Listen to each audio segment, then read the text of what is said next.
Բարև ձեզ ընկերներ, թող Աստված ձեզ բոլորիդ օրհնի, և թող Սուրբ Հոգին գա և բացի յուրաքանչյուրիս հասկացողությունը, որպեսզի մենք գիտակցենք և հասկանանք, որպեսզի ունենանք այդ հոգևոր հասկացողությունը, որպեսզի ճիշտ ընկալենք Աստծո խոսքը։ Երբ մենք խոսում ենք Աստծո խոսքի մասին, կարող ենք նկատել, որ նրա յուրաքանչյուր խոսքը ոգեշնչված է հենց նրա կողմից։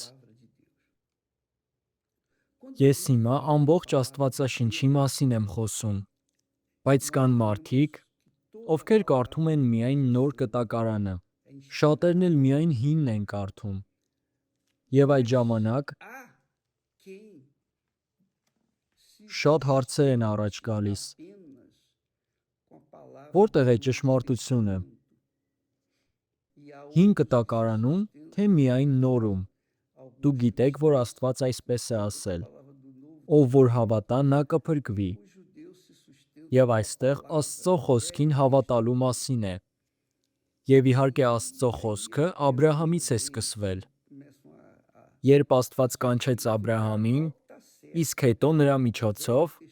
նոր ժողովուրդ ստեղծեց իր համար։ Ժողովուրդ, ով պետք է առանձնացված լիներ բոլորից։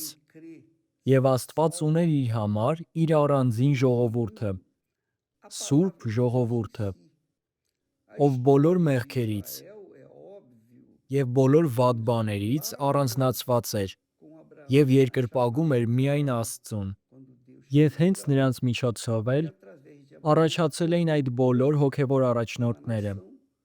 և մինչև օրս էլ գործում են։ Իսկ հետո էլ ծնվեց Հիսուսը։ Սուրբ Հոգին իջավ Մարիամի վրա, և նա հղիացավ, իսկ հետո ծնվեց Հիսուսը։ Այն ժողովրդի միջև, ով առանձնացված էր, ովքեր հավատում էին միայն մեկ Աստծու։ Բայց այսօր շատ կրոններ կան, ովքեր կարծես թե հավատում են միևնույն Աստծուն, բայց հավատում են իրենց ընտրած ճանապարհով, այնպես ինչպես որ նրանք են ցանկանում։ Շատ մարդիկ այսպես են ասում. «Եպիսկոպոս, ես ուզում եմ ավելի շատ իմանալ»։ Ահա կան այդ 10 պատվիրանները։ Բացի դրանցից, ես պետք է այլ խոսքերի հետևեմ, թե միայն այդ 10 պատվիրանները պետք է պահեմ։ Կամ հարցնում են. «Եպիսկոպոս, եթե ես Աստծուն հավատում եմ, պետք է ուշադրություն դարձնեմ Հին Կտակարանին, պետք է կարդամ այդ խոսքերը»։ Եվ գիտեք, թե Հին Կտակարանը, թե Նոր Կտակարանը Աստծո խոսքն են, ինչ որ ասել են մարգարեները, ինչ որ ասվել է Հիսուսի, իսկ հետո նրա աշակերտների միջոցով, այդ բոլորը Աստծո խոսքն են։ Եվ շատերը հարցնում են. բայց ինչպես կարող ենք մենք 100%-ով հնազանդվել այդ բոլոր խոսքերին։ Ճիշտն ասած, այդ ամենը գրեթե անհնար է։ Որովհետև որպեսզի դուք հնազանդվեք Աստծո ամբողջ խոսքերին, բոլոր պատվիրաններին, դրա համար ինչ-որ յուրահատուկ բան է պետք։ Օրինակ այն պատվիրանը, որն ասում է. «Սիրիր քո Աստծուն ամբողջ սրտով, քո ամբողջ ուժերով և ամբողջ մտքով»։ Ինչպես դուք կարող եք այդքան շատ սիրել մեկին, ում դուք չեք ճանաչում, ում չեք տեսել և չեք կարող ձեռք տալ։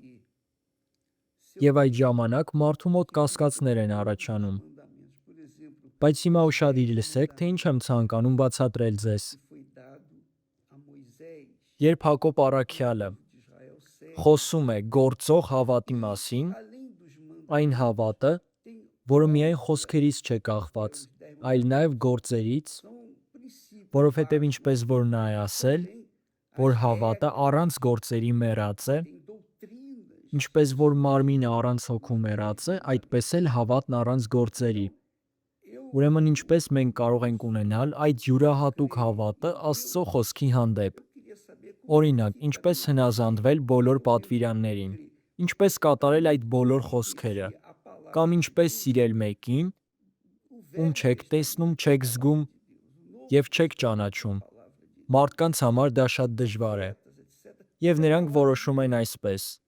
ես ուղղակի հավատում եմ Աստծուն, հավատում եմ, որ նա գոյություն ունի,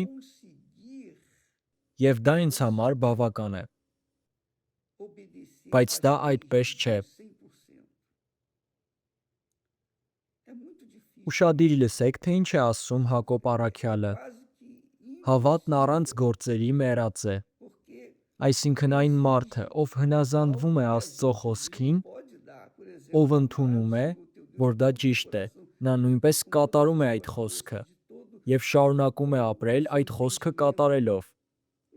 Ինչպես որ հավատը անտեսանելի բան չէ։ Դուք կարող եք տեսնել մարդու հավատը նրա գործերով։ Ինչպես որ Աբրահամի կյանքում է եղել։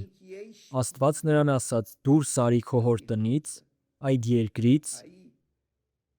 եւ գնա այնտեղ, որտեղ որ ես կասեմ։ Աբրահամը առանց ինչ-որ բան իմանալու հնազանդվեց այդ խոսքին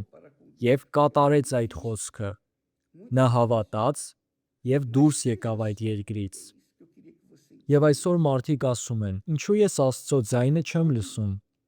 Կարծես թե նա ինձ հետ չի խոսում։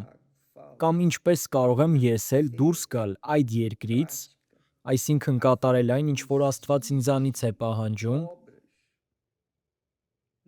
ինչպես որ առաջ Աբրահամն արեց։ Նայեք իմ ընկերներ, այդպիսի հավատ դուք կարող եք ունենալ միայն Սուրբ Հոգուն ստանալուց հետո։ Բայց Աբրահամը չուներ Սուրբ Հոգուն։ Երևի շատերը այդպես կմտածեն։ Միևնույն է, Աստված ընտրել էր նրան եւ տվել էր նրան այդ օծությունը, այդ իշխանությունը, եւ Աստված Աբրահամի հետ լրիվ այլ կերպ էր գործում։ Ինչպես որ մենք արդեն այլ հաղորդումներում խոսացել էինք, որ Աբրահամի հավատը յուրահատուկ էր, նրա բնավորությունը տարբերվող էր, եւ Աստված ընտրել էր նրան։ Ընտրել էր, որպեսզի նրա միջոցով նոր ժողովուրդ ստեղծի եւ այդպես էլ նրանց միջոցով լույս աշխարհ գա մեր Փրկիչը Տեր Հիսուսը։ Առաքյալը շարունակում էր, որ նույնիսկ դևերն են հավատում Աստծուն, նույնիսկ Սատանան հավատում է Աստծուն։ Եվ մենք այստեղ տեսնում ենք, ուղղակի հավատալ Աստծո գոյությանը դա բավական չէ։ Այդպիսի հավատը ոչ մի արդյունք չի տալիս։ Եթե դուք հավատում եք, որ Աստված գոյություն ունի, դրա մեջ ոչ մի յուրահատուկ բան չկա, որովհետև նույն կերպ էլ դևերն են վարվում։ Եվ այս խոսքը շատ ուժեղ է, երբ նա համեմատում է այդպիսի մարդկանց, այդպիսի հավատի դրսևորումը դևերի հետ։ Դուք կարող եք բացել Հակոբոս 2-րդ գլուխ եւ խոսք 19։ Այնտեղ գրված է. դու հավատում ես, որ Աստված մեկն է, լավ ես անում, բայց դևերը նույնպես հավատում են, հավատում եւ սարսափում են, այլ խոսքերով։ Իմանալ եւ հավատալ, որ Աստված գոյություն ունի, այդ ամենը բավական չէ։ Ինչ իմաստ կա այդ հավատից։ Եթե այդ հավատը իմաստ ունենար, եթե ինչ-որ արդյունք տար, դևերը նույնպես ինչ-որ բանի կհասնեին։ Իսկ հետո նա շարունակում է, որ հավատն առանց գործերի մեռած է, եւ բացատրում է. միթե Աբրահամը գործերով չարդարացավ, երբ համաձայնվեց, որպեսզի զոհի Իսահակին, իր միակ որդուն։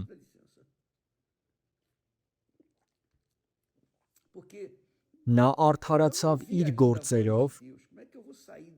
եւ իր գործերով նրա հավատը հասավ կատարելության։ Եթե դուք հավատում եք Տեր Հիսուսին, Սուրբ Հոգին արդեն գործում է ձեզ հետ, գործում է ձեր սրտում։ Հենց Տեր Հիսուսն է ասել. ով որ ինձ սիրում է եւ կատարում է իմ պատվիրանները, նա կփրկվի։ Բայց դրա համար էլ, ինչպես որ արդեն ասացի, հարկավոր է ունենալ Սուրբ Հոգուն, ունենալ այդ փորձն Աստծո հետ։ Դա այն է, ինչ որ մենք ցանկանում ենք ձեզ համար։ Շատ մարդիկ Աստծուց ինչ-որ օրհնություն են ստանում, բժշկություն, ազատագրում, ինչ որ հրաշք է կատարվում նրանց կյանքում։ Նրանք իրենց աղոթքների պատասխանն են ստանում, բայց այդ ամենը շատ շուտ է անցնում։ Եվ այստեղից էլ մենք հասկանում ենք, օրհնությունների հասնելը բավական չէ։ Հարկավոր է Աստծո հետ հարաբերություններ ունենալ։ Հարկավոր է նրա վկան լինել այս երկրի վրա։ Աստված փնտրում է այնպիսի մարդկանց, ովքեր կլինեն նրա հարության վկան։ Եվ այն բոլոր օրհնությունները, հրաշքները, որոնք կատարվել են մարդու կյանքում, դրանք չեն երաշխավորում, որ այդ մարդը վերջում կփրկվի։ Իսկ երբ մարդիկ ունեն հարաբերություններ Աստծո հետ, նրանք հնազանդ են Աստծուն, կատարում են նրա կամքը, հաճելի են նրան, այդ ժամանակ այո։ Այդ ժամանակ դուք կունենաք և փրկություն, և փնտրելու արդյունքում էլ դուք կստանաք Սուրբ Հոգուն, դուք կդառնաք Տեր Հիսուսի վկան, և ձեր կյանքը ամբողջությամբ կփոխվի։ Թող Աստված ձեզ բոլորիդ օրհնի։ Ամեն։